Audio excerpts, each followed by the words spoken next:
ठीक है, अगर हमें टाइम परमिट करता है, थोड़ा बहुत रिवीजन करने का अगर हमें टाइम मिलता है, then we can also do the transmission of nerve impulse. अगर आपको याद हो तो पिछले चैप्टर के पिछले क्लास के अंदर, like back to back class के अंदर, we have done conduction of nerve impulse, that is something we have done. Now we are to start with, उसके बाद हमारे जो स्टार्ट करना है that is your transmission of nerve impulse. Something will start, अगर हमारे यहाँ पे टॉपिक कुछ क्वेश्चंस हम यहाँ पे पहले रिवाइज करते हैं, सॉल्व करते हैं, उसके बाद if we have to get some time then we can do the transmission of nerve impulse, right? By the way, conduction of nerve impulse आप सबको क्लियर है? Yes, sir. Right, that should be super clear to you because again that's very important topic, so उसमें कोई गड़बड़ नहीं होनी चाहिए। so अगर मैं आपसे पूछूं कि आपके रेस्टिंग स्टेट में कौन से आयन चैनल बंद रहते हैं, then आपका आंसर क्या होगा? Sodium ion channel. right, if I ask you what is refractory period, तो आपका आंसर यहाँ पे क्या होगा? कौन सा पीरियड सर? refractory period, याद करो मैंने आपको कुछ बताया था। डी, हाँ अक्षरा बताओ। Sir, time taken to repolarize from depolarized condition. Right, time taken to repolarize from depolarized condition is called as my refractory period. True.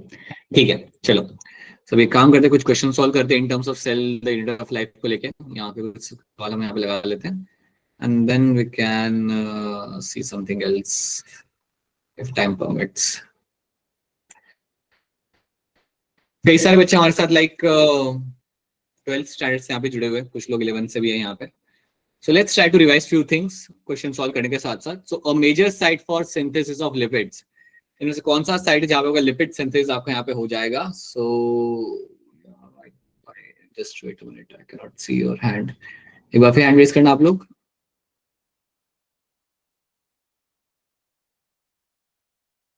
हाँ ठीक है, बताइए बताइए तो अंतरित क्या होगा इसके अंदर आंसर अपना? D option SCR। तो बताइए तो अंतरित SCR क्या क्या करता है? एक तो बनाता है लिपिड, और सर ये सिक्रीशन भी करता है उसकी कैल्शियम आयंस। स्टोरेज आप कह सकते हो यहाँ पे, स्टोरेज ऑफ कैल्शियम आयंस आप यहाँ कह सकते हो। सो स्टोरेज आप पे करेगा आपका कैल्शियम आयंस का, ठीक है ओके। उसके अलावा याद रखना the SCR will also play in my Detoxification. Hormones की भी सिंथेसिस करता है। डिटॉक्सिफिकेशन, राइट, करने में मदद करता है। उसके साथ it will also play role in my synthesis of my steroid hormones. So steroid hormone synthesis will also be happening because of my SCR.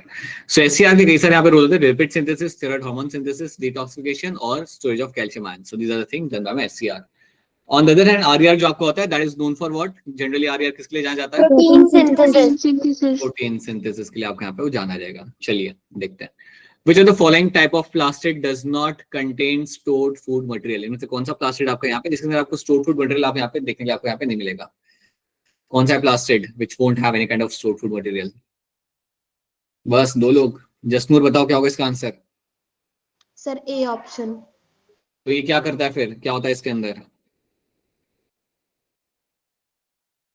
This will be having some pigments. Chloroplast is known to have some pigments and because of those pigments your plant will have some kind of coloration. ठीक है, so even आपके जो petals होते हैं, petals में जो आपको colour मिल रहा होता है because of the chloroplast, so they will have some pigments which is known for the coloration. बाकी layoplast, amyloplast, areoplast are the plastic which will have a role to be played in the storage. So areoplast क्या store करेगा? ऐसे बता दो unmute करके, क्या करेगा ये स्टोर? Proteins. प्रोटीन्स। बिल्कुल से, it will store the proteins. True. layoplast यहाँ पे क्या स्टोर करेगा? Oils and fat. Right, oils and fats, lipids यहाँ पे वो करेगा स्टोर। और amyloplast कार्बोहाइड्रेट। स्टार्च, कार्बोहाइड्रेट, बहुत बढ़िया। So that is what they will be known for. So yes, option A बनेगा यहाँ पे मेरा as a correct answer. Peptide synthesis inside a cell takes place in, आपका जो पेप्टाइड सिंथेसिस आपका यहाँ पे होता है वो आपका कहाँ पे हो रहा होता है? So where do you find peptide synthesis happening over here? बताइए, चलिए बोलिए बोलिए तमनप्रीत, बताइए क्या होगा इसका आंसर यहाँ पे? Where do I find ribosomes. Ribosomes यहाँ पे आपका सही आंसर आएगा। Yes, ribosomes are the one where I will be finding my protein synthesis will happen. और राइबोसोम्स अगर मैं कहूँ कि हमारे सेल में होते हैं दोनों टाइप के, तो क्या ये बात सही है गलत है? सही है। Right. So I will have my mitochondria will have 70 ribosomes and उसके बाहर जो मुझे राइबोसोम्स मिलते हैं मेरे आरईआर के ऊपर या मेरे साइटोप्लाज्म के ऊपर, they are my eighty S ribosomes, ठीक है, and they will have a role to play in my protein synthesis. तो ये आपको याद रखना है। अच्छा, ये प्रोटीन सिंथेसिस के लिए टीआरएनए पे जो मुझे अमीनो एसिड लगाना होता है उसके लिए वो एंजाइम का नाम क्या था? Ribosome tRNA transfer acetylase. Acetylase कौन था ये? Acetylase. you have your tRNA which will have a amino acid attached to it। ये लगाने के लिए आपका कौन सा एंजाइम आगे मदद करता है? भूल गए? Amino acyl synthesis.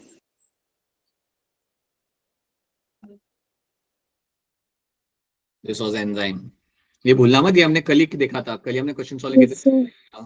पूछा गया था उन लोगों ने इन पांचों में से कौन से एंजाइम है जो इस्तेमाल किए जाते हैं प्रोटीन सिंथेसिस के लिए, so that was one of them. बताइए, करिए मैच द फॉलोइंग एंड बताइए क्या होगा इसके अंदर answer. Match the following and select the correct one.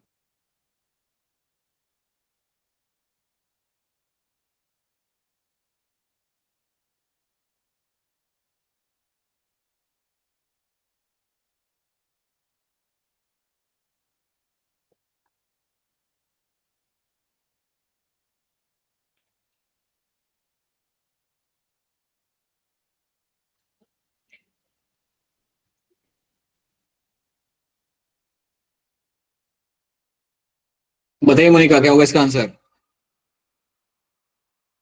A option. काजल क्या लग रहा है? A option.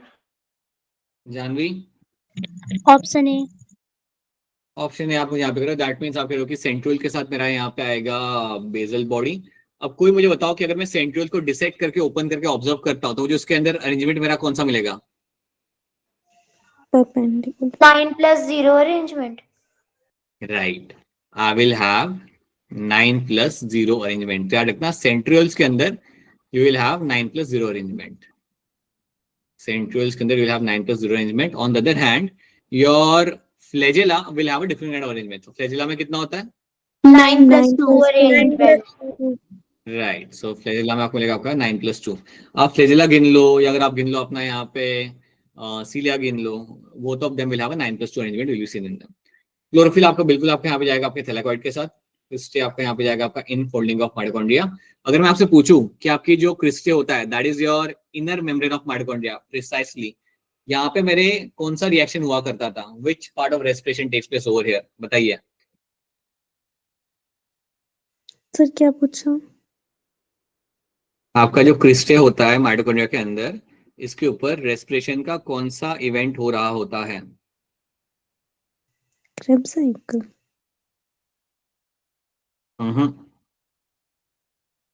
सर वो electron transport chain. Electron transport chain, याद रखना। जो इलेक्ट्रॉन ट्रांसपोर्ट चेन या जिसे हम इवन कहते हैं एज ऑक्सीडेटिव फॉस्फोराइलेशन, वो आपका हो रहा होगा on the inner membrane of mitochondria. जो बीच का जो स्पेस होता है वहां पे आपका होता है क्रेब्स साइकिल, जिसे हम कहते हैं वहां पे as a matrix. So matrix is the side जहां पे क्रेब्स साइकिल होगा, यहाँ पे आपका होगा इलेक्ट्रॉन ट्रांसपोर्ट चेन, ठीक है। राइबोजाइम तो आपका यहाँ पे आ जाएगा, this is something which will be coming with the nucleic acid, so that's okay. Okay, चलो आगे बढ़ते हैं। What is true about ribosomes? इनमें से कौन सी स्टेटमेंट आपके हिसाब से सही है राइबोसोम्स के कॉन्टेक्स्ट में? Which statement is true in terms of your ribosomes?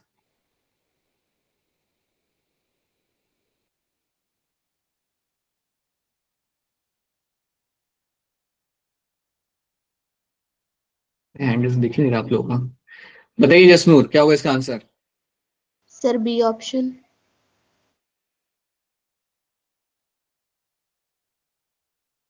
Monika? B option. Kajal? Second option. And all right, so that's going to be correct answer over here. Ribosomes are composed of my ribonucleic acid and your proteins. That's what they are made up of here.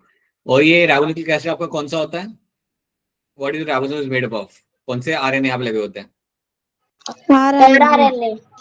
rRNA. So rRNA plus your ribosomes मिला के बन के आपके, sorry, your rRNA plus your proteins will give you your ribosome formation. So that will give you ribosome formation. अब मुझे कोई ये बताए कि राइबोसोम सेल के अंदर कहाँ बनाए जाते हैं? उस न्यूक्लियस न्यूक्लियस। जोर से बेटा, जोर से। going to be your nucleus. Nucleolus. So nucleolus आपकी साइट होती है बेटा जहां पे आपके राइबोसोम्स बनाए जाते हैं। These are the sites where I'll be finding my ribosomes are getting formed. So ये एक चीज आपको यहाँ पे याद रखनी। These are the site for my ribosome formation. Site for ribosomes. अच्छा, 70 राइबोसोम्स कहाँ कहाँ मिलता है? एक तो मिलता है माइटोकॉन्ड्रिया के अंदर, दूसरा कहाँ मिलेगा? क्लोरोप्लास्ट और प्रोकैरियोटिक सेल्स में। बैक्टीरिया। हाँ, क्लोरोप्लास्ट, माइटोकॉन्ड्रिया एंड देन यह प्रोकैरियोटिक सेल, वहां पे आपको ये देखने के लिए आपको वहां पे मिल जाएंगे। ठीक है, इसका आंसर बता दो यहाँ पे, ये भी आसानी है सवाल। माइटोकॉन्ड्रिया एंड क्लोरोप्लास्ट के कॉन्टेक्स्ट में आपके सामने यहाँ पे एक सवाल है and you just have to answer this. चलिए बेटा, चलिए सब लोग,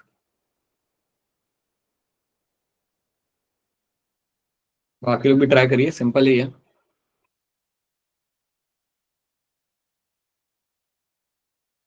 बस 3 लोग, बस 3। बताइए अक्षरा, बोलिए। First option. एज टू बीस फॉल। बेटा सेमी ऑटोनॉमस ऑर्गेनेल इसे हम क्यों कहते हैं अक्षरा?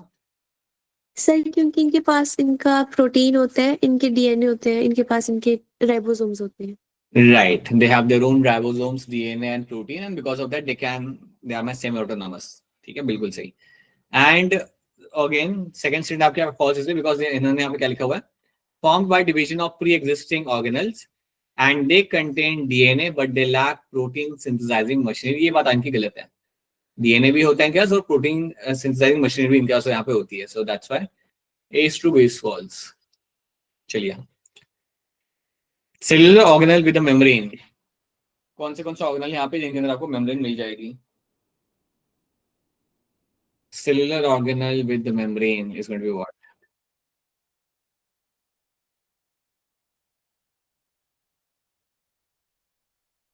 बोलिए जसनूर, कौन सा आंसर इसके अंदर? सर बैटमैन वाला भी। काजल, आपको क्या लग रहा है? Sir C option. बताना चाहूंगा सबको, इसका आंसर आपका यहाँ पे बी ही आएगा। Lysosomes, Golgi apparatus and mitochondria, all of them will have a membrane. बेटा राइबोसोम्स के कभी मेम्ब्रेन नहीं होते हैं, कुछ याद रहे ना, राइबोसोम्स की मेम्ब्रेन नहीं होती। Yes sir. यहाँ पे राइबोसोम है, याद रखना न्यूक्लियस के पास होती है। और कितनी मेम्ब्रेन होती है न्यूक्लियस के आसपास? How much membrane you have in the nucleus? 2 Two membrane, बिल्कुल सी, will have a two outer layer covering of the nuclear membrane. So inner and outer membrane आपको मिलेगी वहां पे, तो उसमें भी होती है, राइबोसोम्स में नहीं होती। So that is why option B यहाँ पे आपको बनेगा सबसे अप्रोप्रिएट आपका यहाँ पे आंसर। चलो next, take your time and give me a correct answer. Time लो अपना आराम से and then tell me the correct answer in this. Match the column and identify the correct option.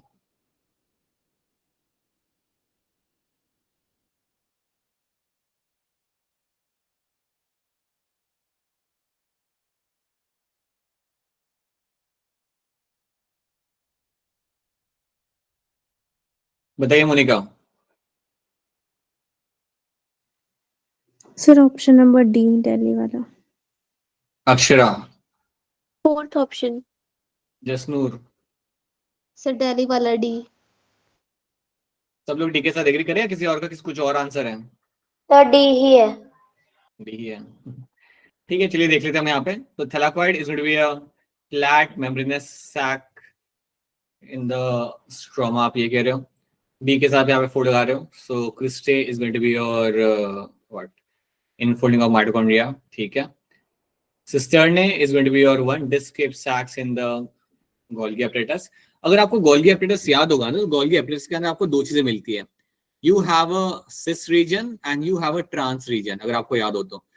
बताइए सिस और ट्रांस में फर्क यहाँ पे क्या आता है? Anyone can raise their hand and tell me what is the difference in cis and trans region? बोलिए मोनिका, क्या होता है डिफरेंस यहाँ पे? सर सिस फेस वो होता है जहाँ से प्रोटीन अंदर आएंगे, एंड ट्रांस फेस वो होगा जहाँ से प्रोटीन जो होते हैं वो बाहर जाते हैं। तो प्रोटीन अंदर आता क्यों है? सर प्रोटीन सिंथेसिस के लिए। प्रोटीन तो बन चुका है ना, फिर क्यों अंदर आएगा वो सिंथेसिस करने के लिए? बोलो अक्षरा, क्यों आता है प्रोटीन यहाँ पे अंदर?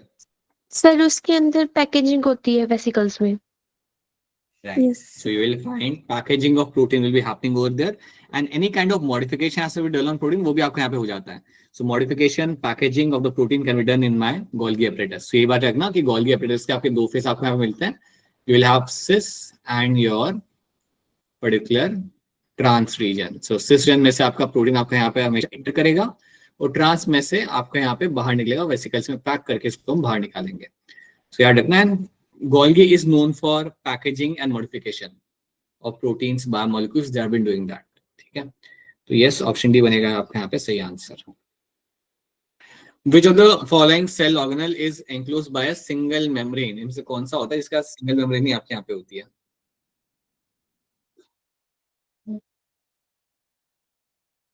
काफी लोग रिवाइज करके नहीं आए, शायद से टाइम नहीं मिला. जानवी बताइए. Sir, lysosomes. Lysosomes. Dharmendra Chaudhary, बेटा आपका नाम क्या था? रानी, क्या होगा इसका आंसर? Sir lysosomes. क्या रानी, काफी दिनों के बाद आप क्लास में, क्लास पिछले क्लास में थे आप, नहीं थे? यस. नहीं सर, नहीं थे. Alright, so yes, lysosome is going to be correct answer. यहाँ पे आपको सिंगल मेम्ब्रेन आपको यहाँ पे मिल जाएगी. एंड लाइसोसोम्स के बारे में आप कुछ चीजें यहाँ पे याद रख सकते हो, जैसे कि first of all you have to know कि लाइसोसोम्स आर पॉलीमॉर्फिक. सबसे एक टर्म मैं आपको बताना चाहूंगा, आपने ये तो सुना होगा, they are my suicidal bags, बचपन में आपने पढ़ा होगा. Because हाँ, they are known to have a large number of enzymes. तो आपके जो लाइसोसोम्स यहाँ पे होते हैं, they are known to have a large number of enzymes. जिसके अंदर आपको कई सारे आपको एंजाइम्स अंदर आपको मिलेंगे. सो बहुत सारे एंजाइम्स यहाँ पे आपके रखे होते हैं.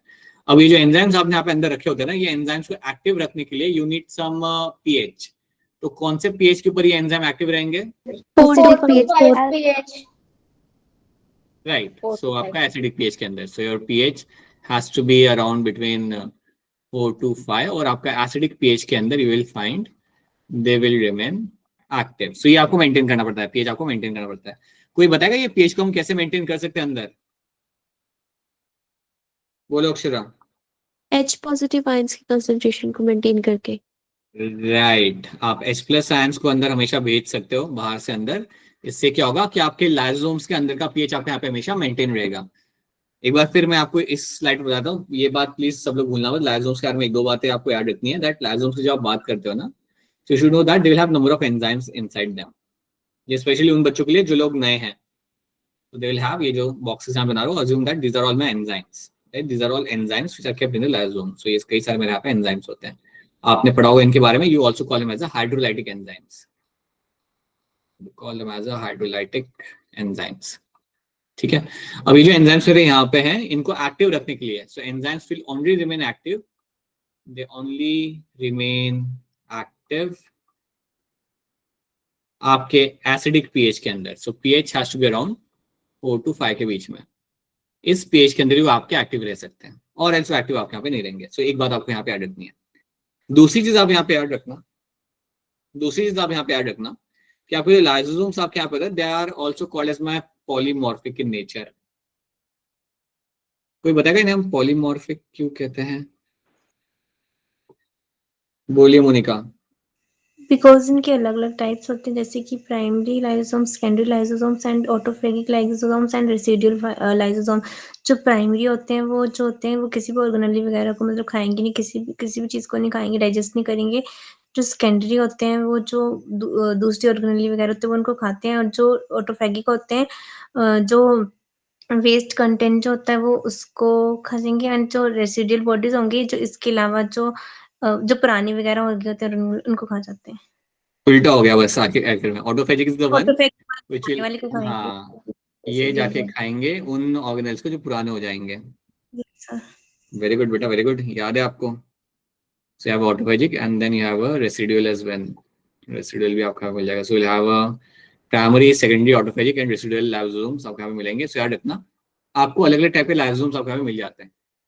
Now because you have different types over here, that is why we use the term like a polymorphic. इसलिए हम यहाँ पे एक टर्म यूज करते हैं पॉलीमॉर्फिक. तो आपके सामने एक टर्म आएगा, एनटीए आपसे शायद इनके बारे में ना पूछे कि इनके टाइप्स क्या होते हैं, बट आपको ये पूछ सकती है, स्टेटमेंट आ सकता है that lysosomes are polymorphic. So that means they are of different types. So you have different type of lysosomes you will find in them. ठीक है.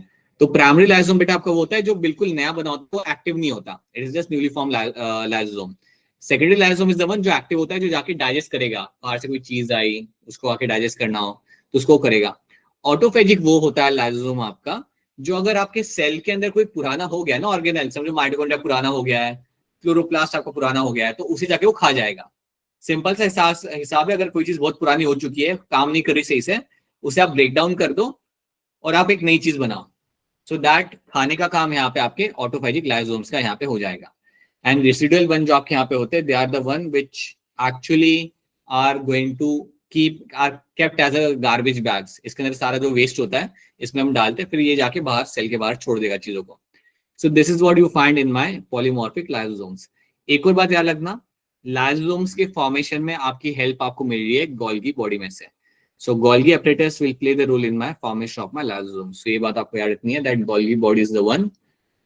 It's your Golgi body which helps in the formation of my lysosomes. इनके जैसे आपका lysosomes बनाए जाते हैं, ठीक है? Alright, चलिए. So these are the few things I would want all of you to remember in this. Which of the following event does not occur in the RER? इनमें से कौन सा event आपके यहाँ पे होता है जो आपके RER में नहीं हो रहा होता? बोलिए Tamanpreet. Sir D option. Akshara क्या लग रहा है? डी। फॉस्फोलिपिड सिंथेसिस आपका कभी नहीं होता आपके आरईआर के अंदर। Lipid synthesis, phospholipid synthesis you can find happening in the SCR. अब आप इस पिक्चर के अंदर आप दो तीन चीजें यहाँ पे समझ लो। प्रोटीन ग्लाइकोसिलेशन आपके यहाँ पे क्या होता है? Does anyone remember what is my protein glycosylation? Alright, तो प्रोटीन ग्लाइकोसिलेशन में आपके यहाँ पे क्या होता है ना, generally that what you will get to see कि आपका प्रोटीन बनने के बाद once you form the protein, समझो आपके यहाँ पे एक प्रोटीन बन चुका है, assume that this is one of the protein which been formed. इसके ऊपर आप लगाओगे शुगर मॉलिक्यूल, इसके ऊपर आप लगाते हो शुगर मॉलिक्यूल्स, इसके ऊपर कई बार आपके अलग अलग टाइप के शुगर मॉलिक्यूल यहाँ पे आपके लगाए जा रहे हैं। You will add a sugar molecule over here, एक और शुगर मॉलिक्यूल आप यहाँ पे लगा दोगे। तो जब आप एक प्रोटीन के ऊपर शुगर मॉलिक्यूल आप यहाँ पे लगाते हो ना, that is called as my protein glycosylation, that is called as your protein glycosylation.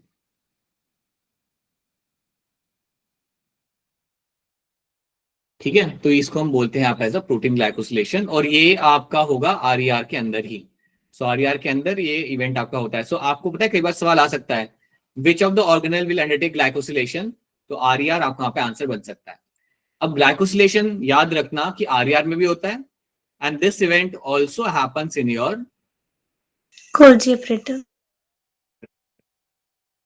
Golgi body के अंदर भी आपको होते हुए आपको मिलेगा। You can find this happening in both the places. तो इनमें फर्क ये होता है, लाइक उसमें इतना डिटेल में आप नहीं सीखते, but you one is called as my N linked glycosylation, एक होता है ओ लिंक्ड ग्लाइकोसिलेशन।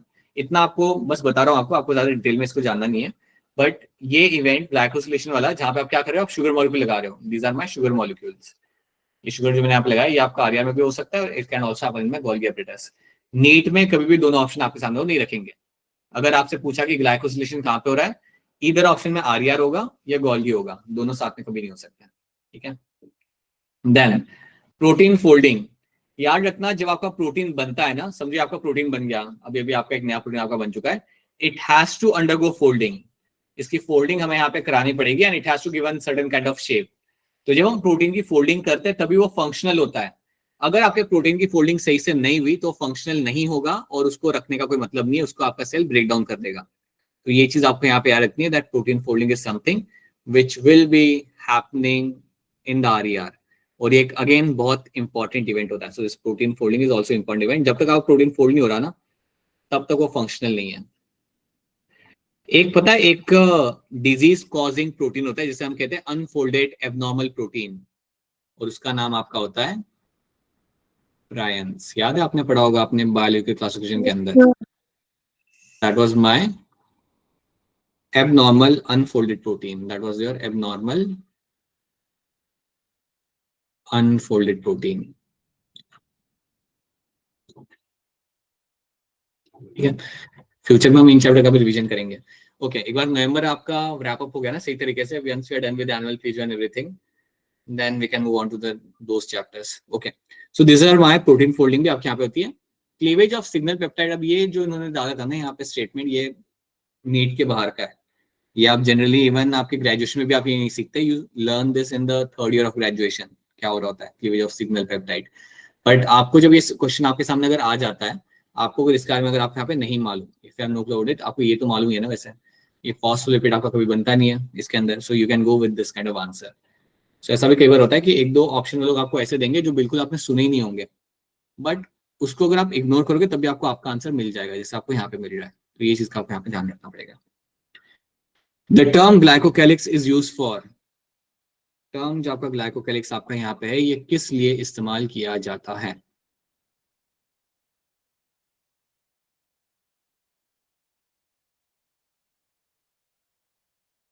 बाकी बच्चे कहाँ पे हैं बताइए। Janvi, when are we using this term glycocalyx? Sir D option. आपको डी लग रहा है, रानी आपको क्या लग रहा है? Sir B option.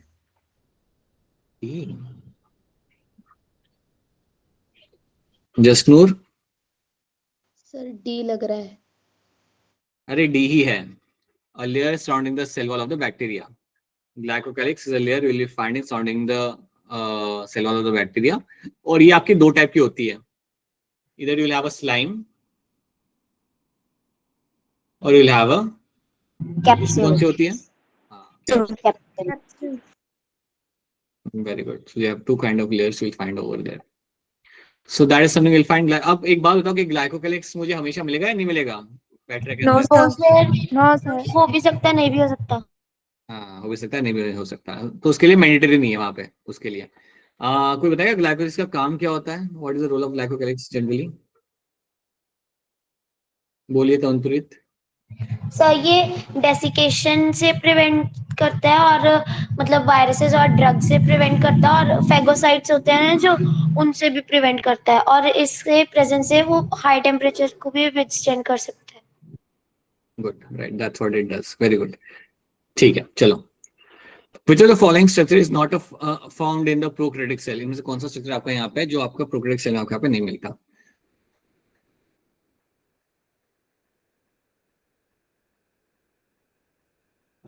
Which of this following structure is not found in my prokaryotic cell? बताइए जसनूर, क्या होगा इसका आंसर यहाँ पे?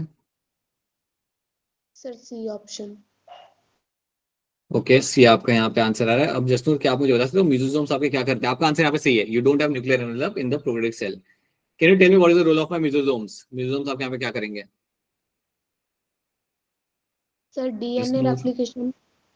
ओके, ठीक है, so let's write it down over here. जब हम बात करते हैं मेसोसोम्स के बारे में, so mesosomes will have a role to played in my DNA replication. ठीक है, एक ही आपने यहाँ पे बोल दिया। और सर प्रोटीन सिंथेसिस। नहीं, उसमें कोई मदद नहीं करते हैं। और कुछ? ठीक है, बोलिए अक्षरा, क्या करते हैं और इनका रोल क्या होता है यहाँ पे? Cellular respiration. राइट, बहुत सही, it will play role in my cellular respiration. Sir Right, cell एक- मेम्ब्रेन फॉर्मेशन। हाँ, जिसको मैं बोलूँ, हाँ, right, very good, which I will call it as a septa formation. ये तीन रोल अगर आप याद रखते हो, दैट्स इनफ फॉर यू। ठीक है, that's all मेसोसोम्स and you will find them in bacteria. अच्छा, ये कहाँ से बन के निकल रहे होते हैं? Where you find them? कहाँ से बन के निकल रहे होते हैं? एक्सटेंशन ऑफ प्लाज्मा मेम्ब्रेन से। Extension of plasma membrane. They're coming from the extension of plasma membrane. True.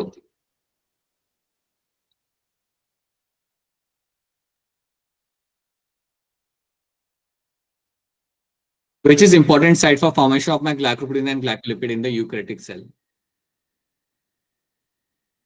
Which is important site for formation of my glycoprotein and glycolipid in the eukaryotic cell के अंदर? अरे बताइए Monika. Endoplasmic reticulum, ER।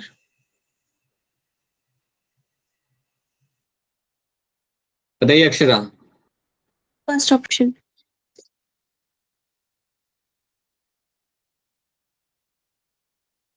Kajal. A option sir. Anyone else with any other answer? Sir Golgi apparatus। It is going to be Golgi apparatus, right, Janvi? Sir, Golgi apparatus is the site, यही होता है आपका glycolipid glycoprotein formation की जब हम बात करेंगे ना, it has to be Golgi apparatus all the time.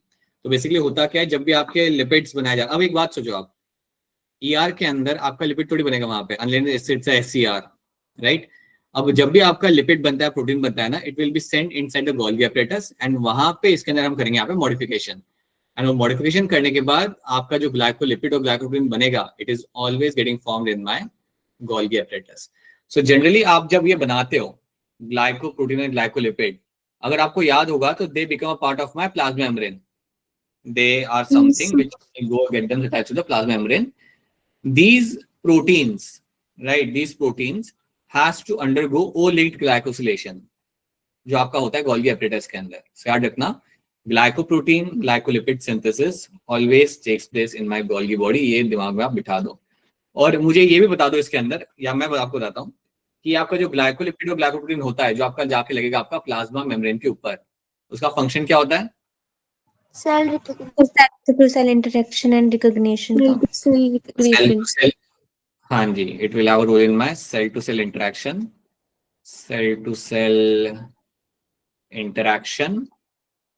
And cell recognisation. ये दो इसके यहाँ पे काम हो जाते हैं आपके ग्लाइकोलिपिड एंड ग्लाइकोप्रोटीन सिंथेसिस के अंदर। तो ये चीज आपके यहाँ पे है, that's going to be your option C, ठीक है। Alright, now select the wrong statement. बताइए, इसे ध्यान से देखिए यहाँ पे and tell me what can be the wrong statement over here. कौन सा स्टेटमेंट आपके यहाँ पे रॉन्ग है? नए बच्चे बेटा, नए बच्चे हैंड करिए फटाफट। कोई नहीं, सब पुराने हो गए। बताइए जसनूर, क्या होगा इसका आंसर यहाँ पे? Sir B option. जसनूर को भी लग रहा है। जानवी, आपको क्या लग रहा है? सर बी लग रहा है। लग रहा है आपको भी? तो जानवी ये बताइए, आप कह रहे हो यहाँ पे कि pili and fimbriae are mainly involved in motility of the bacteria, तो आप कह रहे हो ये गलत है। तो मुझे जानवी आप ये बताओ कि फिमरा फिर क्या करता है यहाँ पे, पहले बताओ फिमरा क्या करता है? सर वो मतलब स्विम करने में मदद करता है, क्या करने में हेल्प करता है? बैक्टीरिया को मूव करवाने में मदद करता है। अरे तो मूव करवाना तो ये हो गया ना, फिर तो मोटिलिटी हो गया ना फिर तो यहाँ पे। नहीं, वो तो नहीं है बेटा। जसनूर, आप बताना चाहोगे फिमरा यहाँ पे क्या करता होगा? अच्छा ठीक है। सर वो अटैचमेंट में मदद करता है, अटैचमेंट। हाँ, fimbriae will actually help the bacteria to attach itself with the substratum. So basically आपकी मदद करता है for the attachment with substratum, ठीक है। सो सबस्ट्रेटम क्या अटैच करने में आपका फिमरे आपके यहाँ पे मदद करेगा, राइट। एंड पिला is something which actually helps in formation of conjugation के टाइम पे आपकी मदद करता है, ये बात आपको यस पता हाँ, है सर। पता है। So you will be finding that you have your two bacteria over there. They can come near to each other and they will form a conjugation bridge over there. तो conjugation के time पे you will find this जो bridge आपका यहाँ पे बन रहा होगा, that's going to be formed by my pili, ठीक है। So yes, option B बनेगा as a correct answer because motility के लेके इसका कोई यहाँ पे काम नहीं है। Okay. अच्छा, मुझे अब इसमें ये बताओ आप लोग यहाँ पे that bacterial cell wall is made of my peptidoglycan, ये बात तो आपके यहाँ पे सही है। मुझे Yes, sir. Important component of my peptidoglycan, दो वो इंपॉर्टेंट कंपोनेंट आपके यहाँ पे क्या होते हैं? Which are my two important components of my peptidoglycan? चलिए चलिए चलिए, नहीं याद आ रहा, मैं हिंट देता हूँ एक आपकी। एक को हम कहते हैं NAM, एक को हम कहते हैं NAG। बता दो, हिंट सर काम की नहीं है। कुछ याद नहीं आ रहा। नहीं सर, याद आ रहा है, नाम नहीं याद आ रहा है। हाँ, you have N-acetyl muramic acid। Yes sir, N-acetyl, हाँ, N-acetyl muramic acid एक ये होता है आपका, और N-acetyl glucosamine, N-acetyl glucosamine। याद रखना ये चीज, ये दो इंपॉर्टेंट कंपोनेंट होते हैं आपके पेप्टिडोग्लाइकन्स के, N-acetyl muramic acid, N-acetyl glucosamine। ठीक है, तो ये बात आपको यहाँ पे रखनी है याद, this what you have to know in this. Cyanobacteria lacks flagellated cells, ये बात आपके यहाँ पे सही है, they don't have any kind of flagellated cells over there. Cyanobacteria will have something called as my heterocyst, it will have something called as your heterocyst. कोई बता दे hand raise करके इसका काम क्या होता है? Cyanobacteria is known to have one compartment called as my heterocyst, इसका यहाँ पे काम क्या होगा बताइए जानवी? नाइट्रोजन फिक्सन करवाता है। राइट, इसका काम आज यहाँ पे होता है नाइट्रोजन को फिक्स करना, right. And then you have microplasm is the smallest prokaryotic cell. तो इतनी बातें आपको यहाँ पे याद रखनी है। याद रखना bacterial cell wall is made up of my peptidoglycan, but उसमें अगर कोई पूछे कि उसमें दो इंपॉर्टेंट कंपोनेंट क्या होते हैं, तो एक आपका यहाँ पे होगा N acetyl muramic acid, MURAMIC acid, and then you have N acetyl glucosamine, GLUCOSAMINE glucosamine. तो ये दो चीजें आपको मिलती है आपके सेल वॉल के अंदर, okay. Which of the following statement is not correct? इनमें से कौन सा स्टेटमेंट आपका यहाँ पे करेक्ट नहीं है? ओके, नए वाले बच्चे, बाकी लड़के लोग तो कहाँ है सब? Like where we have like Om, बोलो बेटा ओम, महेश, अनिरुद्ध, क्यों ऐसा? It's completely dominated by girls right now. चलिए बताइए अक्षरा क्या होगा इसके अंदर answer? Sir first option. Okay, क्या लग रहा है काजल आपको? Sir C option. काजल ये स्टेटमेंट तो आपका सही है, the hydrolytic enzyme of lysosome are active under the acidic pH, ये बात तो आपकी सही है ना, दैट्स अ ट्रू स्टेटमेंट। हमें यहाँ पे ढूंढना है हमारा नॉट करेक्ट यहाँ पे कौन सा है, कौन सा यहाँ पे स्टेटमेंट आपको यहाँ पे करेक्ट नहीं, वो हमें यहाँ पे ढूंढना है। So will find lysosomes are formed by the process of packaging in the ER, ये बात आपके यहाँ पे गलत हो जाती है। Yes sir. क्योंकि हाँ, क्योंकि ये आपका बनता है फ्रॉम द गोल्गी एपरेटस, मैंने आपको बताया था, it is something which is getting from the Golgi body, so इसलिए आपका ये स्टेटमेंट आपका हो जाएगा गलत। So this is what you have to know, so A is going to be a correct answer. वो what is the important site, ये हम देख चुके ऑलरेडी, ठीक है, ओके हो गया। Which of the following pair of organelles does not contain DNA, इनमें से कौन सा पेयर है आपका यहाँ पे जिसके अंदर आपको डीएनए देखने के लिए आपको यहाँ पे नहीं मिलेगा? बोलिए तनप्रीत, बताइए। Sir D option. Lysosomes and vacuoles won't have the DNA। तनप्रीत मुझे ये बताइए आप कि आपको जो वैक्यूल्स होते हैं उसकी जो मेम्ब्रेन होती है उसका नाम क्या होता है? टोनोप्लास्ट। और वैक्यूल्स एनिमल सेल में बड़े होते हैं प्लांट सेल में? प्लांट सेल में। क्या काम होता है वैक्यूल्स का? सर वो वाटर एक्सक्रीटरी प्रोडक्ट जो भी होता है ना, जो सेल से बाहर निकालने वाला होता है, वो अपने अंदर कंटेन राइट, करता and some mineral ions will be kept over there, right, ठीक है। So that's what we are tonoplast. True. Cytoskeleton is made up of, cytoskeleton is made up of, या एक काम करो हैंड रेज करो, पहले मुझे बताओ कि साइटोस्केलेटन करता क्या है, क्या होता है और वो करता क्या है? What does my cytoskeleton will be doing over here? बोलिए मोनिका, क्या करता है ये? तो वो स्केलेटल स्ट्रक्चर होता है सेल का, एंड वो फॉर्म करेगा उसको, सर नाम नहीं याद आ रहा उसका, एक मिनट। तो हिंदी में बता दो क्या फॉर्म करेगा वो? सर वो उसको सेंट्रियोल्स को फॉर्म करता है। नहीं नहीं नहीं नहीं नहीं नहीं नहीं नहीं नहीं नहीं, पेरोक्सोसोम्स एंड उनको करता है फॉर्म। नहीं बेटा, नहीं नहीं, सुनो सी, साइटोस्केलेटन की जब आप बात करोगे ना, सब लोग यहाँ पे ध्यान से सुनना। So let me just show you over here. So when you talk about cytoskeleton, so what you should know ना, you have a cell, right? Cell के अंदर you will have your nucleus. उसके साथ साथ cells के अंदर you will have एक protein का आपका पूरा ऐसे like rods बने हुए होते हैं, and those rods of protein are called as my cytoskeleton. So basically cytoskeleton are also called as my rods of cell. They're also called as your rods of cell. ये जो मैं आपके सामने यहाँ पे कुछ ऐसे लंबे लंबे rods बना रहा हूँ ना, you can call them as a cytoskeleton. They are going to be your cytoskeleton. So call them as the rods of cell. अब इनको rods of cell यहाँ पे क्यों कहते हैं? Because इनकी मदद से you actually transport your content. इनकी मदद से you actually going to transport your protein आपका हो गया, आपका लिपिड हो गया। अगर आपको पॉइंट ए से पॉइंट बी की तरफ कुछ भेजना है, समझो आपको यहाँ से यहाँ पे कुछ भेजना है तो आप इसका इस्तेमाल कर सकते हो, आपको यहाँ से कुछ यहाँ पे भेजना है तब भी आप इनका इस्तेमाल कर सकते हो. So that's why we call them the roots of cell, right? And they also form the skeletal system of the your cell. They also form the, I can call them as a skeletal system of cell. तो जब मैं कह रहा हूँ कि they are the skeletal system of the cell, तो आप समझो कि they provide a particular shape to the cell. So they provide shape to the cell. I can say that they'll provide shape to cell. They also help in the locomotion of the cell as well. कई बार स्कैटोस्केलेटन जैसे कि आपका macrophage हो गया, neutrophil हो गया, तो उसके अंदर सेल मोटिलिटी में भी आपकी मदद करते हैं. तो they can also help in my cell motility. ठीक है, ये चीज आपको यहाँ पे याद रखनी है. There is something you have to know. अब इसमें एक और बात याद रख लेना, साइटोस्केलेटन की जो आप बात करते हो रोल्स, सो दे हैव बहुत सारे रोल्स होते हैं.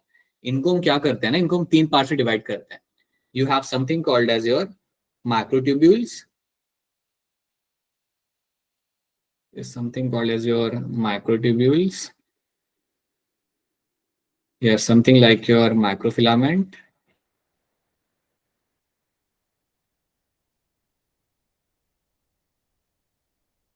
And you have something like your intermediate filament.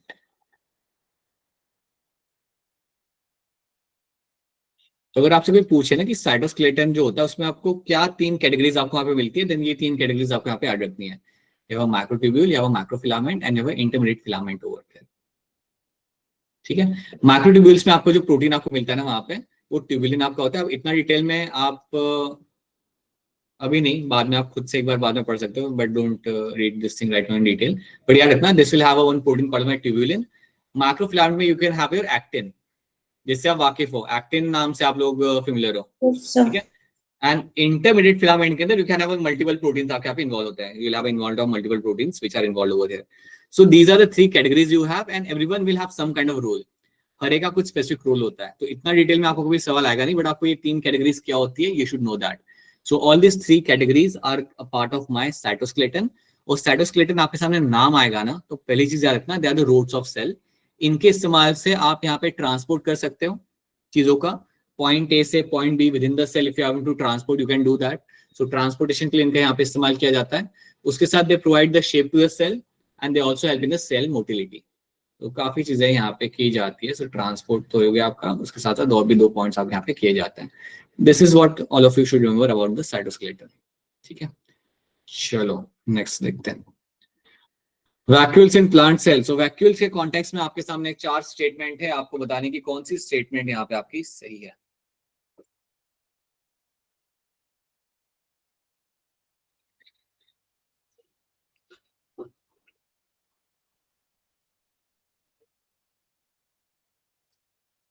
सो या बताइए, जानवी बताइए क्या होगा इसका आंसर. B option. बैटमैन वाला बी कह रहे हो या डेली वाला डी कह रहे हो. सर बैटमैन वाला बी. बताइए अक्षरा. Second option.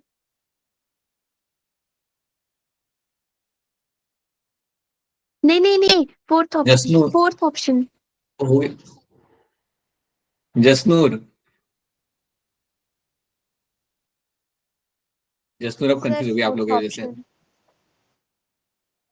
बेटा it is going to be option 4. यहाँ पे वैक्यूल्स के पास मेम्ब्रेन होती है. अभी तो बताया था किसी ने, अभी तो जानवी नहीं तो बताया था अभी. मैंने बताया था. नहीं तर्नप्रीत ने बताया था अभी, that vacuoles will have a tonoplast as a outer membrane. So membrane तो होगी बेटा उनके पास. वैक्यूल्स के पास आउटर मेम्ब्रेन जो वैक्यूल की होती है, याद रखना, the outer membrane of vacuole is called as my tonoplast. तो टोनोप्लास्ट तो आपको वहां पे मिलेगा ही मिलेगा. आउटर मेम्ब्रेन तो आपके यहाँ पे होगी, राइट. तो आप लैक्स मेम्ब्रेन नहीं कह सकते. It is membrane bound and contains water and excretory substance आपको यहाँ पे मिल जाता है. तो यस, ऑप्शन डी बनेगा यहाँ पे एज अ करेक्ट आंसर. भूलना मत, ये चीज छोटी सी बात है, याद रखनी है आपको, इसमें आप गड़बड़ नहीं कर सकते. Which of the following is not a constituent of cell membrane? इनमें से कौन सी चीज सेल मेम्ब्रेन का पार्ट यहाँ पे नहीं होती.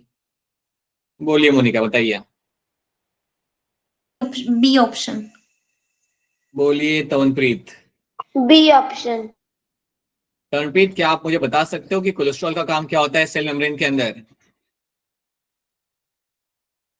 नहीं पता सर. स्टिफनेस. कोई बात नहीं. वापस बोलना। स्टिफनेस प्रोवाइड करना उसको। स्टिफनेस प्रोवाइड करता है आपके मेम्ब्रेन को। So this cholesterol in the membrane is going to provide the stiffness. तो स्टिफनेस जो आपके आपके मेम्ब्रेन आपको देती है देखने के लिए, that is all because of the cholesterol over there. तो ज्यादा कोलेस्ट्रॉल तो you will have more stiffness and less fluidity of the membrane will be seen. So याद रखना कोलेस्ट्रॉल आपको मिलेगा एंड इसका काम होता है स्टिफनेस प्रोवाइड करना आपके मेम्ब्रेन के अंदर, ठीक है।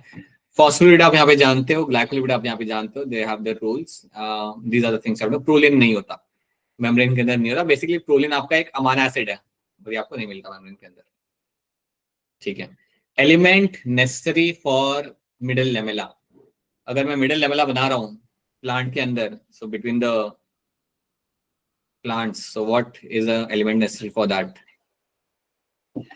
याद रखना ये बात भी, ये सारी छोटी छोटी बातें आपको मालूम होनी चाहिए। When you see a two plant cell, the two plant cell are always connected with each other.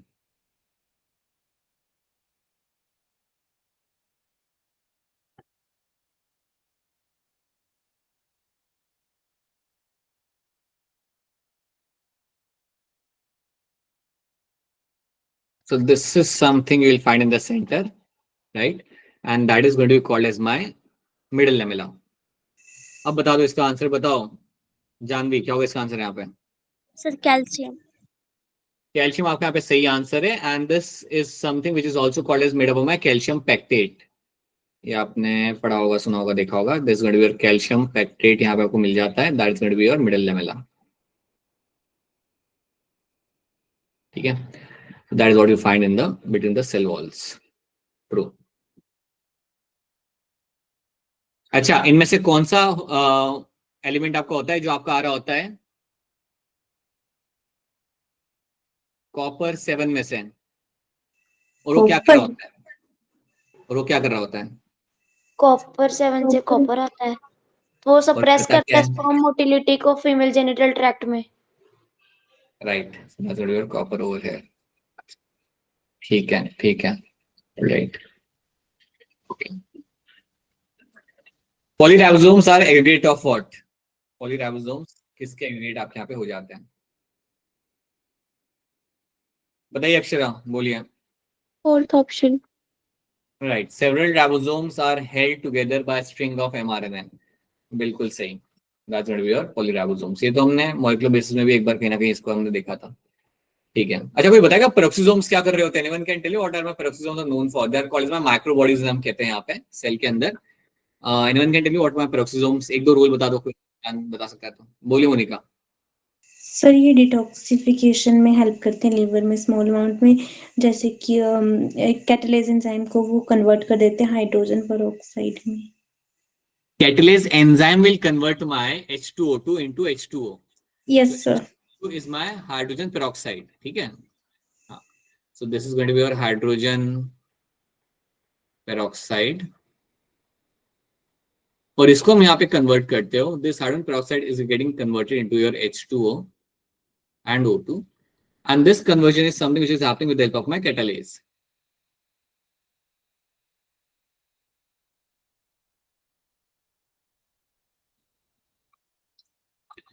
So this H2O2 is converted to H2 and O2 with the help of the catalase enzyme, and that is something which will be happening over here, and ये आपका हो रहा है आपका peroxisomes के अंदर। So that is one thing you find happening in this, ठीक है। इसके अलावा मैंने शायद आपको ये बात नहीं बताई थी, लेकिन this is also one of the organelle which ये बता रहा हूँ मैं आपको, which also part of my photo respiration। Yes sir. Yes sir. I hope ये याद आ रहा है उन सारे बच्चों को जो 5 से 6 आते थे क्लास लगाने के लिए एक जमाने में। Yes sir. Yes, sir. Tavanpreet, कुछ याद आ रहा है? तवनप्रीत, जानवी। Yes sir. तो पेरोक्सिसोम के अलावा और कौन से दो ऑर्गेनल होते थे तवनप्रीत, बताओ फोटो रेस्पिरेशन के अंदर? सेंट्रियोल्स नहीं। Anyone else mitochondria. want to tell me? हाँ, you have mitochondria and centriole. अरे नहीं है। How, why will centrome will get involved in photo respiration? People. Sir वो दूसरा क्लोरोप्लास्ट, माइटोकॉन्ड्रिया क्लोरोप्लास्ट। हाँ, your photo respiration में you have peroxisomes, mitochondria and chloroplast, ये तीन आपके यहाँ पे इन्वॉल्व होते हैं। प्लीज भूलना मत ये सारी चीजें, ये सारी चीजें इंपॉर्टेंट है। मेक श्योर आपको ये सारी चीजें याद रहे till the second week of May. Revise किए ज्यादा दिन हो गए ना, इसलिए। तब भी It is मतलब considering you are like 16, 17, your brain should have all the space to remember everything. Yes, sir. So these three organelles are something I'll be finding in the, yeah, they are a part of my photorespiration. Okay, not centrioles. Okay, how many mitotic division are needed for single cell to make 128 cells? और बाकी कुछ बोलिए, Anirudh, Mahesh and all the other boys. Oh man, बाकी लड़के हैं. Say something. Like आप लोग तो एकदम चुप बैठ गए हो. हाँ, अगर 128 सेल्स मुझे बनाने होंगे यहाँ पे, तो मुझे कितने बार यहाँ पे माइटोटिक डिवीजन यहाँ पे करना पड़ेगा? बोलिए अक्षरा. सर 1 मिनट कैलकुलेशन करने दो. करो कैलकुलेशन, और हाँ, हाथों से करना, मतलब पेन और पेपर के ऊपर मिनिमाइज करके कैलकुलेटर इस्तेमाल नहीं करना है.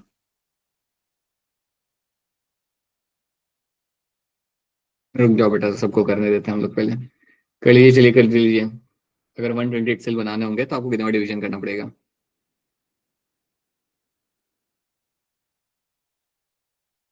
हाँ, अब बताओ अक्षरा, क्या आ रहा है इसका आंसर? 7. सब लोग एग्री करते हैं 7 के साथ, या किसी का कुछ और आंसर? 7. अरे नहीं बेटा, रानी नहीं, 32 नहीं आएगा. You have to do something like this. So आपसे पूछेगा कि आपको 128 सेल बनाना है तो आपको कितने बार डिवीजन करना पड़ेगा. तो आप ऐसे याद रखना कि जब आप 2:1, मतलब आप जब एक बार डिवीजन करते हो तो आपको 2 सेल मिलते हैं. सो 2:2. सो ये जो पावर है ना, that is the number of time division. So मैंने दो बार डिवीजन किया तो 2:2 का आंसर यहाँ पे क्या आएगा? Is going to be 4. मुझे 4 सेल बनेंगे. तो वैसे ही जब आप 2:7 करते हो ना, तो आपके 128 सेल्स आपके यहाँ पे बन के आपको मिल जाते हैं. Yes. चलिए चलिए, take your time and give me a correct answer.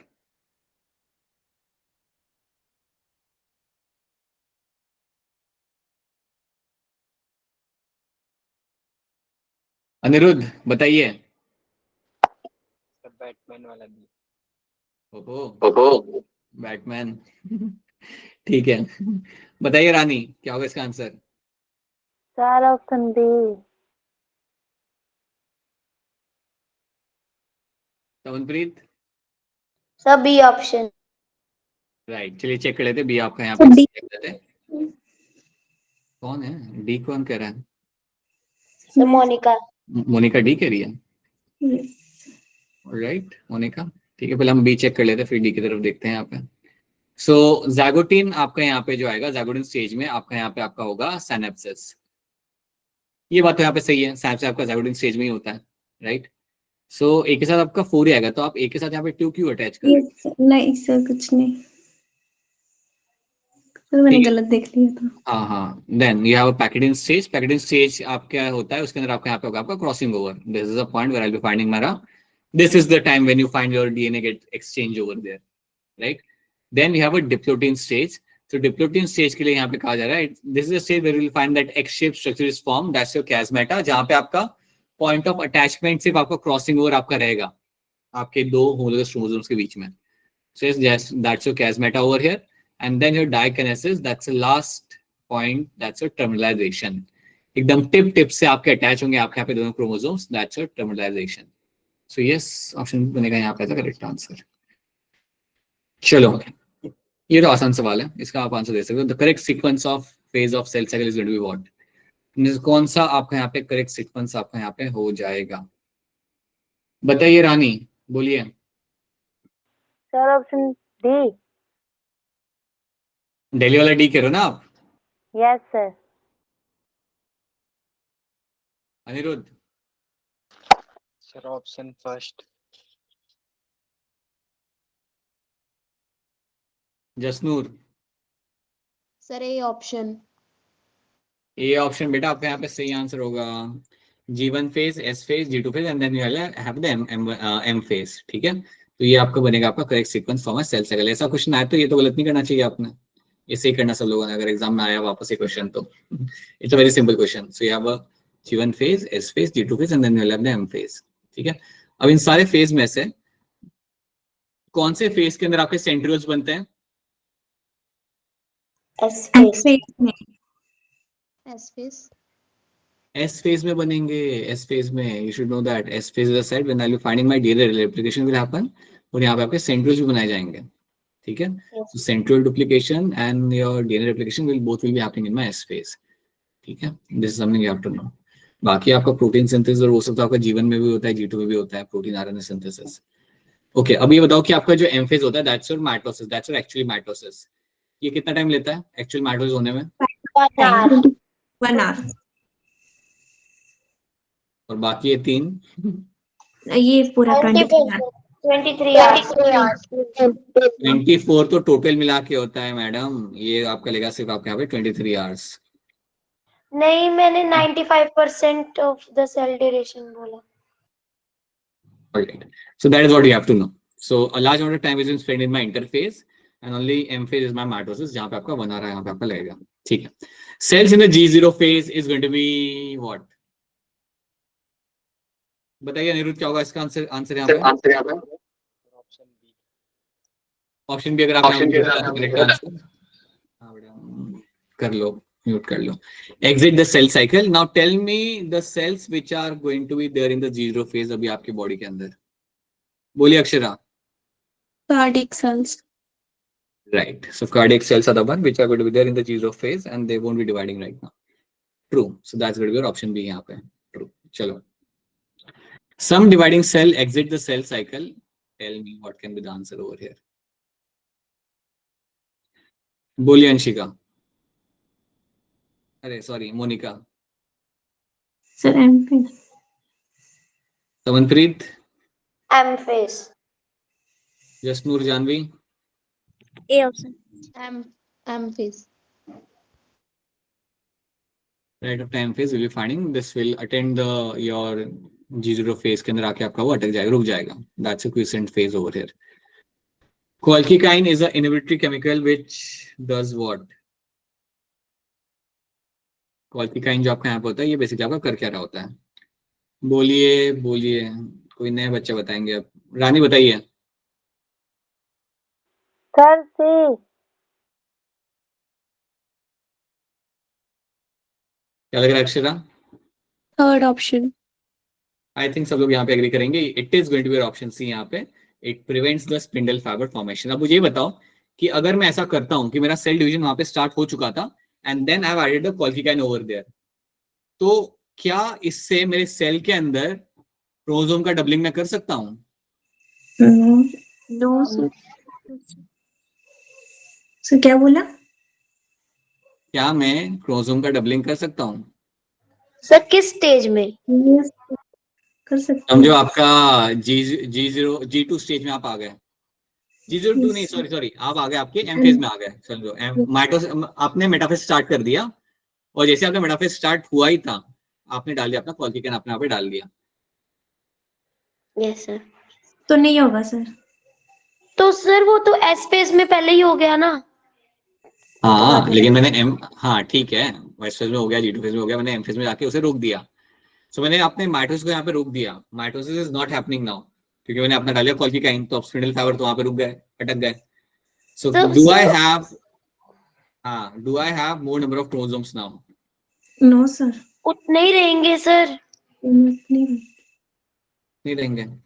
अरे ठीक है, सुनो, डबलिंग आप इस तरीके से आप कर सकते हो। अगर आपको पॉलीप्लॉइडी करनी हो ना, यू कैन डू दैट। अगर आपको पॉलीप्लॉइडी करनी हो, आई टेल यू समथिंग, मैं आपको बताता हूँ यहाँ पे। Assume that you have chromosome number 1, ठीक है, जनरली, और उसकी एक और आपकी कॉपी आपको मिलती है यहाँ पे क्रोमोसोम 1 की। जब आप कहते हो कि मुझे सेल डिवीजन करना है सेल को, तो वो उसकी अपनी एक और कॉपी यहाँ पे बना लेगा। So it will make one more copy over there.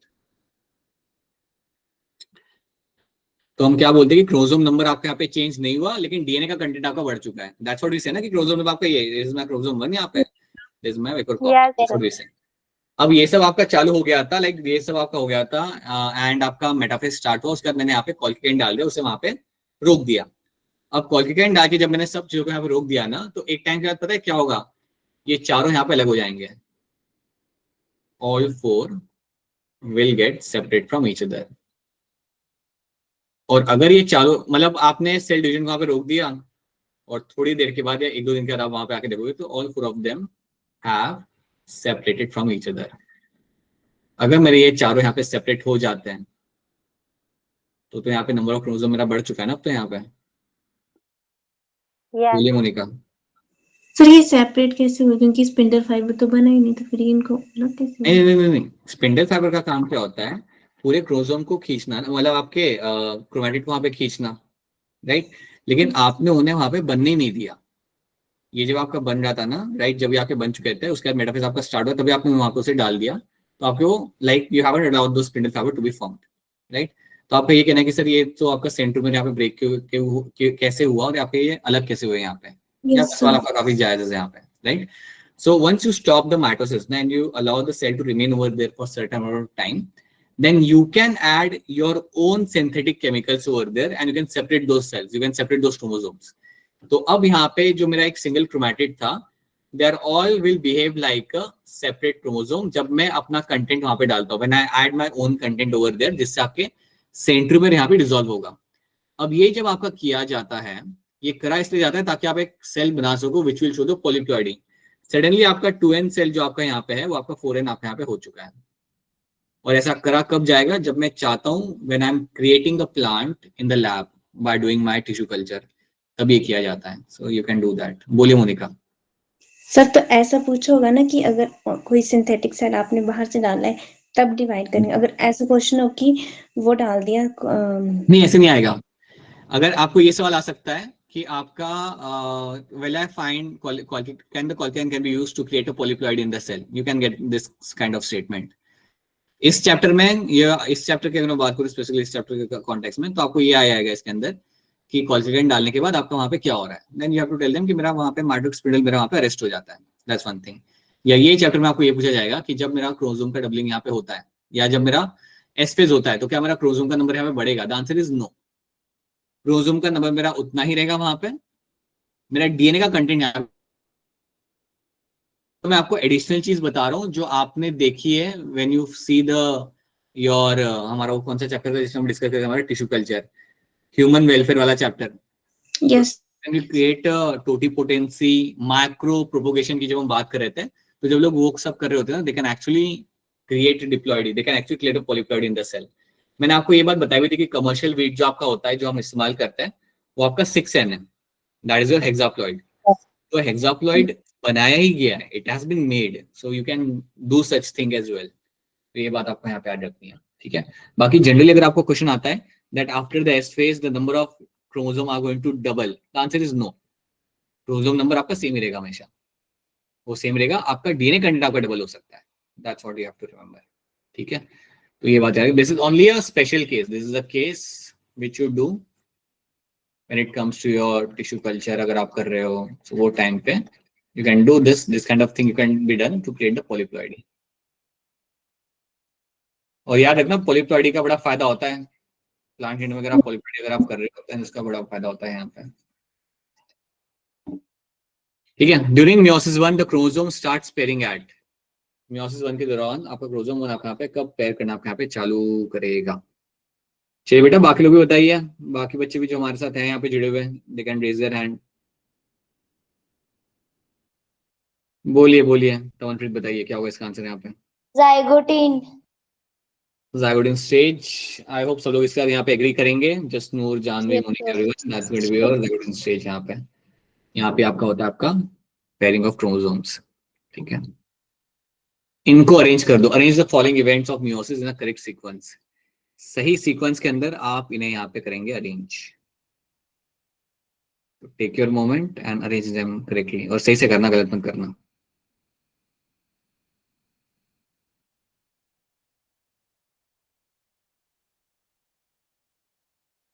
बताइए जानवी। Sir C option.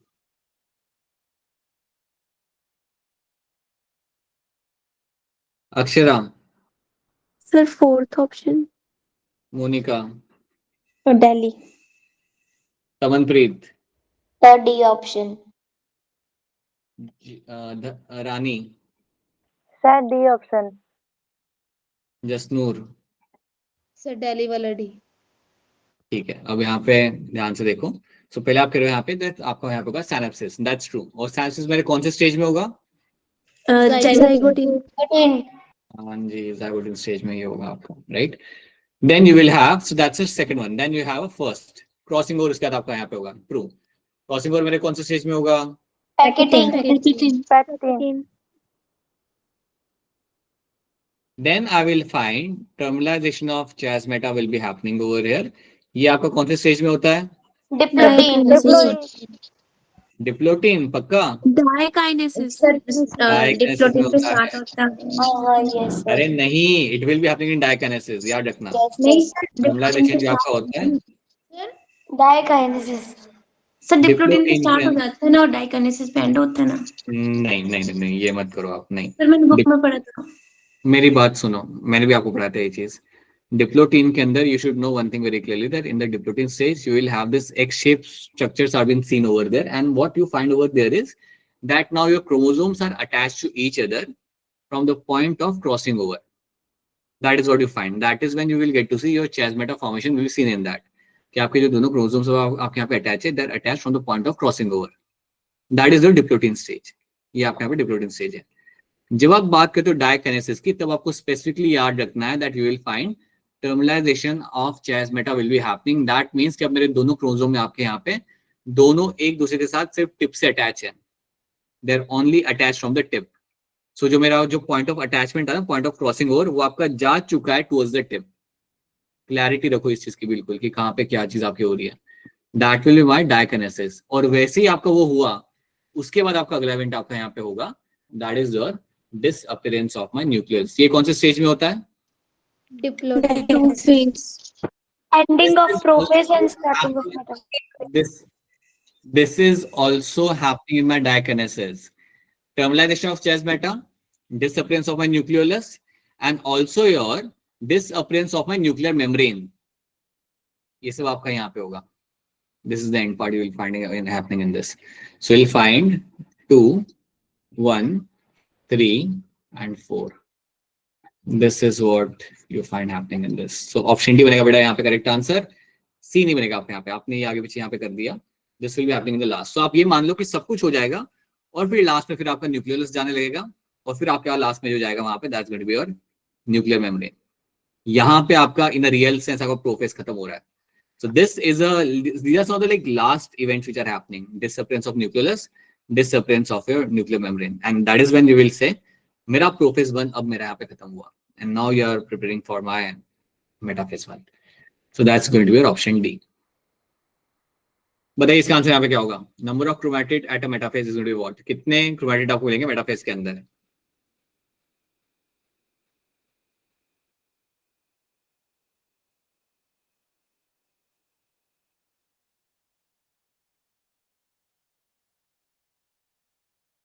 बोलिए अक्षरा, क्या होगा इसका आंसर यहाँ पे? Third option. बोलिए Janvi. B option.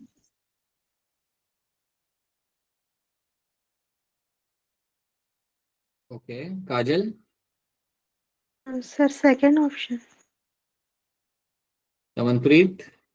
Third option. Monika. Third option. Jasnoor. A option. अच्छा अच्छा, देखो यहाँ पे क्या होता है. सी, जब मैं बात करूँ कि नंबर ऑफ क्रोमैटिड आपके यहाँ पे कितने हैं, तो जब हम माइटोसिस की बात करते हैं तो माइटोसिस में क्या होगा? You will have your chromosome बीच में आके ऐसे लग जाएगा ड्यूरिंग द माइटोसिस. अब आप यहाँ पे काउंट कर लो कि कितने क्रोमैटिड आपको यहाँ पे दिख रहे हैं. The number of chromatid you can see is going to be your 1 and 1 plus, मतलब 2. तो 2 क्रोमैटिड मुझे यहाँ पे दिख रहे हैं. ठीक है. अब जब मैं मियोसिस की बात करता हूँ, मियोसिस का जब मेरा मेटाफेज हो रहा होता है, right, let's take into account as a metaphase 1. सो वहां पे आपको क्या मिलेगा? आपका वहां पे यू विल फाइंड, मियोसिस में तो पेयरिंग होती है ना आपकी यहाँ पे बढ़िया वाली. Yes sir.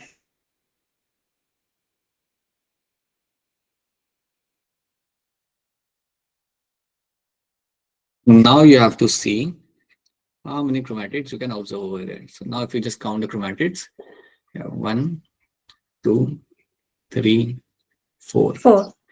इसलिए हम इन्हें यहाँ पे कोई टर्म कैसे यहाँ पे इस्तेमाल किया था, that is my tetrad. Tetrad is something you have to know. Tetrad एक हम यहाँ पे टर्म यूज करते हैं, एक और हम यहाँ पे टर्म यूज करते हैं, that is my bivalent. Yes sir. और ये दोनों टर्म का इस्तेमाल आप करते हो इन योर ज़ायगोटिन स्टेज के अंदर. So that is something you have to know. So यहाँ पे आपका आंसर जो आएगा that's going to be your option C, 2 in mitosis and 4 in meiosis. Okay चलिए. The complex form by a pair of synapse homologous. अरे इसका answer तो बता दिया था हमने. वैसे ही बोल दो अनम्यूट करके, क्या होगा इसका आंसर यहाँ पे. Bivalent. Bivalent Bivalent. मुझे बताओ कैनेटोकोर क्या करता है यहाँ पे हैंड रेस करके. बोलिए तनप्रीत क्या करता है ये. काइनेटोकोर वो साइट होती है, वो क्रोमोसोम के जो साइड पे लगी होती है, जिसपे स्पिंडल फाइबर आके अटैच करता है. Right that's my kinetochore. और कितने होते हैं एक क्रोमोसोम पे, कितने होते हैं कैनेटोकोर. ओ, दो. 1. अरे नहीं, 2 होंगे. अगर क्रोमोसोम आपका यहाँ पे ऐसा है, समझो मेरा क्रोमोसोम है यहाँ पे. So one kinetochore will be on this side, one will be on this side. Yes sir. Option A becomes my correct answer. Sir चलिए जी बोलो बोलो नहीं सर कुछ नहीं. बोलो. सर जी बीच में तो वो सेंट्रोमियर ना. वो सेंट्रोमेयर होता है यस सर. जो आपके 2 क्रोमेटिड को जोड़ के रख रहा है. कैनेटोकोर का काम होता है आपके स्पिंडल फाइबर से अटैच करना और to go ahead with the process of anaphase के टाइम पे वो सेपरेट करने में हेल्प करेगा. सेंटर में जो आपका होता है आपका सेंट्रोमेयर रहेगा. Centromere is also called as my primary constriction. अगर आपको याद हो तो centromere is also primary constriction. तो सेकेंडरी कंस्ट्रिक्शन आपका क्या होता है फिर. Satellite. Satellite. Satellite. Satellite will be my secondary constriction, जो हमेशा आपको हर एक क्रोमोसोम पे आपको नहीं मिलेगा, but some chromosome can have the satellite. ठीक है. Meiosis 1 is reductional division, meiosis 2 is equational divisional due to what. आसान सवाल है ये भी, बहुत पुराना सवाल है, बहुत ही ज्यादा पुराना सवाल है. देखो कितने टाइम से एग्जाम चल रही है एमबीबीएस को रिक्रूट करने की. इमेजिन. हाँ जी बेटा बताइए मोनिका क्या होगा इसका आंसर यहाँ पे. Separation of chromatids. Separation of chromatids over here. That's going to be your option C. आपको ये बात शायद मालूम नहीं होगी, लेकिन पहले के टाइम पे पता है क्या होता था. They used to have this AIPMT, उनका एग्जाम होता था. Yes sir पता है. Yes, sir. AIPMT होता था. हाँ आप लोगों ने शायद दिया हो. PYT. AIPMT. नहीं सर. AIPMT भी आपका एग्जाम होता था. And they used to have pre and mains. Pre होता था और उसके बाद उनका मेंस होता था. तो पहला राउंड अगर आपने क्लियर किया तो आप दूसरे राउंड के लिए आप जाते थे, वैसा था. सो पहले के टाइम पे एग्जाम काफी टफ हुआ करता था. एएफएमटी का एग्जाम काफी टफ होता था. अगर आप देखोगे ना पुराने क्वेश्चन निकाल के, so they used to ask anything. And syllabus भी तो आपके अलग होता था, वहाँ पे वास्ट होता था थोड़ा syllabus. So it was a different landscape back then. Now things have become very diluted. I tell you something.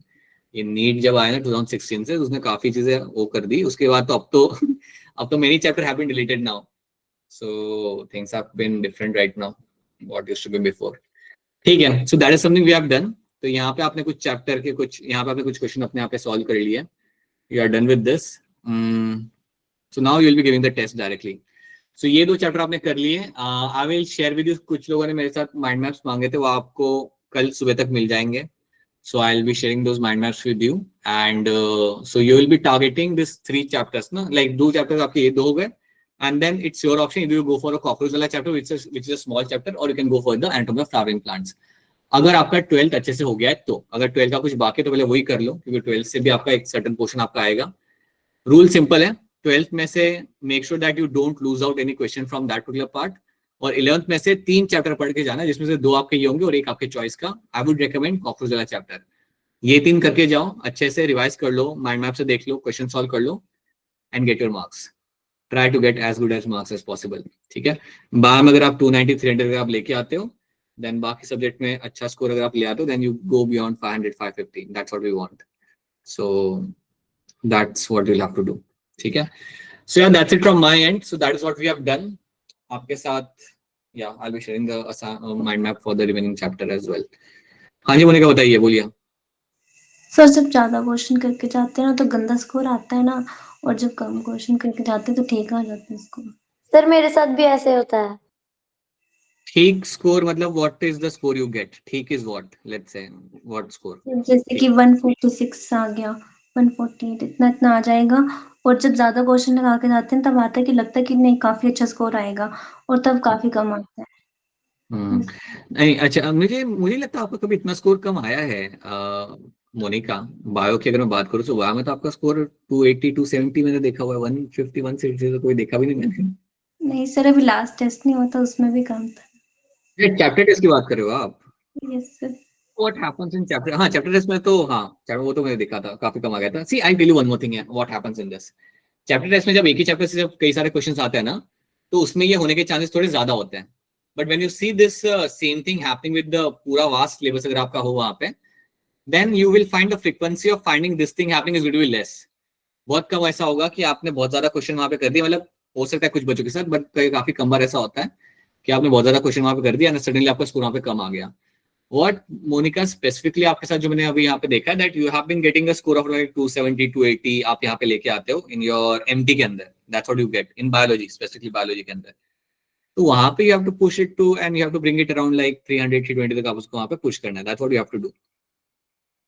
सीटी के अंदर, यस सीटी के अंदर काफी ड्रास्टिक वहां पे मिला था, बट अगेन सीटी का अगर देखा जाए तो हर सिटी के अंदर मैंने ये नहीं देखा है। In this city that is I have seen that you have attempted all the questions. कुछ नहीं बेटा, आपने सारे क्वेश्चन वहां पे अटेम्प्ट किए थे, आपका एक्यूरेसी वहां पे वो 100। सभी आते थे तो तभी करी थी ना मैंने सारे क्वेश्चन, जितने भी क्वेश्चन आए थे ना वो सभी मैंने पहले कर चुकी थी, वो क्वेश्चन आए थे। हाँ तो मुझे लगा मेरा स्कोर काफी अच्छा आएगा, मतलब तो फिर चेक किया उसके अंदर आपने रिपोर्ट के अंदर, स्टूडेंट रिपोर्ट के अंदर? Yes sir. तो क्या गलती आपके एंड से हुई थी? वो देखा होगा फिर आपने उसमें गलती क्या हुई थी? सर पता जल्दबाजी नहीं में कैसे कॉल गलत करके हो जाती है, वो करती ठीक हूँ होते गलत है। करती ठीक हूँ होते लेते, मतलब आप ऐसे बी के ऊपर से टिक कर रहे होते हो लेकिन अपना सिस्टम सी पे ले लेता है। पता नहीं। नहीं बेटा। Okay, one more thing. If you just want to increase your accuracy, ना solve more number of questions in a short duration of time. And मैं आपको पहले बोल चुका हूँ कि अगर आप नीट में मतलब एमटी में अगर ये करना चाहते हो, then I would strongly recommend, आपके पास 100 क्वेश्चन आते हैं, 90 आपको करने होते हैं उसके अंदर से। You take your time, करो अपने पहले 25 क्वेश्चन कर लो, फिर उन्हें स्कैन करके एक बार देख लो कि आपने सही किए भी या नहीं किए, right? And then you want to your next 25 questions, do that, have a habit of doing that, ताकि आपको एक पॉज लेके आप देख पा रहे हो कि आपने कुछ गलत तो नहीं किया वहां पे।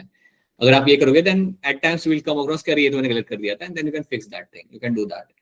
But again that is something you have to do it very quickly, क्योंकि 1 घंटे में खत्म करना है आपको पेपर बायो का, ताकि फिजिक्स केमिस्ट्री के साथ कॉम्प्रोमाइज ना करो, right? And I think many of you start with bio only ना, या कोई है अपने से जो केमिस्ट्री या फिजिक्स से स्टार्ट करता है? सब बायो से। No, sir. Bio. No, physics chemistry अगर स्टार्ट करो देन उसमें भी फिर टाइम लगा के करना, क्योंकि बिकॉज वो टाइम लेगा। एंड कई yes बार ऐसा कि फिजिक्स में आपने इतना टाइम लगा दिया, फिर उसमें मार्क्स बन रहे आपके 75, और उस चक्कर में बायो तक पहुंचते हुए आपके पास रह गया आपका सिर्फ 45 मिनट्स, जल्दबाजी में फिर वहां पे भी आप गड़बड़ करोगे। सो जनरली तो रेकमेंड ये करते हैं कि बायो से स्टार्ट करो, वहां से कॉन्फिडेंस भी आता है कि हाँ भाई ठीक है क्वेश्चन मेरे बन रहे हैं, स्कोर बन रहा है, and then you move on to physics and chemistry. So do that अच्छे तरीके से, hoping to see all of you getting a very good score, अच्छा वाला जेन्युइन स्कोर लाना। And yeah will catch you on Monday. Monday को जब मिलेंगे तब चालू करेंगे वापस अपना न्यूरल सर्किट वाला चैप्टर, ठीक है? उसके पहले कोई रिक्वायरमेंट हो देन मुझे मैसेज ड्रॉप करना कि ये माइंड मैप चाहिए या ये क्वेश्चंस चाहिए सॉल्व करने के लिए, then let me know that if that is requirement. I would recommend do the NCERT reading, और लग रहा है कि यार इसके क्वेश्चन मैंने कभी किए ही नहीं थे और चाहिए, then you can let me know that. बाकी I would recommend to do the NCERT reading and few question solving, not more. बोलिए मोनिका। सर, जो माइक्रोब्स के वो थे ना मॉड्यूल के क्वेश्चन, वो नहीं बन रहे थे। उसमें कई सारे बाहर के भी तो है, मॉड्यूल के अंदर बहुत सारे ऐसे ऐसे स्पीशीज के नाम लिखे हुए जो आपने सुने भी नहीं है, ना ही एनसीईआरटी के अंदर मेंशन है। You only should be worried when you are not able to solve a question which belongs to the NCERT. तब वो बात है कि तुम्हें देखना चाहिए कि ये क्या हो गया। If there is a question which is not related to NCERT या उसके ऑप्शन NCERT related नहीं है तो उसे इग्नोर करो। मार्क्रोस में से NCERT के बाहर का एग्जाम्पल देखना ही नहीं है। अगर कोई किताब कहती है कि एस्परजिलस नाइगर के अलावा एक और स्पीशीज होती है जो बनाती है सिट्रिक एसिड, हमें नहीं जानना, हमें बस याद रखना हमारा एस्परजिलस नाइगर जो मैं बना के दे हमारा सिट्रिक एसिड। तो ये बात दिमाग में बिठाओ और या don't worry about that, just solve the question which belong to NCERT, और जो NCERT के बाहर के उन्हें आप इग्नोर करो, ठीक है? सर हाँ बोलो बोलो। सर, जो एमटी के लिए जो मतलब ये जो लेसन आ रहे हैं उनका सिर्फ PYQ करके जाए, मॉड्यूल्स को रहने दें। पीवाईक्यू से होगा क्या ना, पीवाईक्यू अगर आप करके जाते हो Monika, and you might also find some question getting repeated over there, right? You might even get some marks over there, but you have already done the PYQs for most of them, right? So basically you are just doing the PYQ to revise those things again by doing the same questions. वो इतना challenging है नहीं. देखो कुछ chapter के लिए आप कर सकते हो, फॉर एग्जांपल कि आप कहते हो कि मेरे को एनाटॉमी का मुझे पढ़ के जाना है, so you do the PYQ, quickly do the PYQ, revise those things and go ahead, वो आप कर सकते हो. बट लॉन्ग टर्म में ये टैक्टिकल मूव बहुत काम नहीं आता. अभी के लिए काम कर सकता है, रिवीजन के लिए काम कर सकता है, बट समझो कि अगर आपको फ्यूचर के लिए सोचना है ना, then you actually have to solve some अच्छे लेवल के क्वेश्चन. PYQ तो आप सॉल्व कर चुके हो ना, then you want to different sets of question. Revision के कॉन्टेक्स्ट में PYQ सॉल्व कर सकते हो अभी के लिए, जो आप ऑलरेडी सॉल्व कर चुके हो. बट हाँ, अगर कुछ आप नया पढ़ रहे हो ना, then you have to solve new sets of questions over there. That won't be enough. ठीक है, because you will find, all of you know that ना, सम क्वेश्चन गेट रिपीटेड. कुछ क्वेश्चन वैसे कैसे आ जाते हैं उसके अंदर, PYQ वाले भी क्वेश्चन वहां पे आ जाते हैं एग्जाम के अंदर, which is a good thing. You get your marks, that's all good thing, but yeah, I do hope that you get slightly difficult question over there, ताकि आपको सोच के करना पड़े. and because you will find exam, देखो NEET exam में वो repeat नहीं होगा क्वेश्चन, बहुत कम होंगे रिपीट होंगे. so please have a habit of solving some module के question as well. मैं एक काम करता हूँ ना, आपको वाला मॉड्यूल शेयर करता हूँ. वो वाला मॉड्यूल है आपके पास ब्लू कलर का ALC वाला? सर है, उसमें कम लेसन है, नहीं पूरे. हाँ, उसमें क्वेश्चन बेटर है, उसमें क्वेश्चन ज्यादा रेलेवेंट है, और other I should say the number of question which are less relevant are less in this module ALC वाला compare to my other module, जिसमें थोड़े क्वेश्चन है जो अलग ही है, वो बिल्कुल काम के नहीं है. So you do that, right. And be chapter specific. अगर लग रहा है ना कि ये चैप्टर के मैं क्वेश्चन ऑलरेडी लगा चुकी हूँ बहुत सारे, देन बस एनसीईआरटी रीड करो और आगे बढ़ो. और लग रहा है कि ये क्वेश्चन मैंने ज्यादा लगाए नहीं इस चैप्टर के, थोड़ा सही नहीं लग रहा मुझे, I am not confident enough, then you solve some questions over there. But NCERT reading कर लेना, do that helps a lot. ठीक है, alright then, चलिए, I hope these are the only questions you had. मिलते हैं हम लोग वापस से मंडे को आराम से. चलो everyone, bye, good night, do have fun and please reach out to me कुछ चाहिए हो तो separately. ठीक है, चलो. हाँ.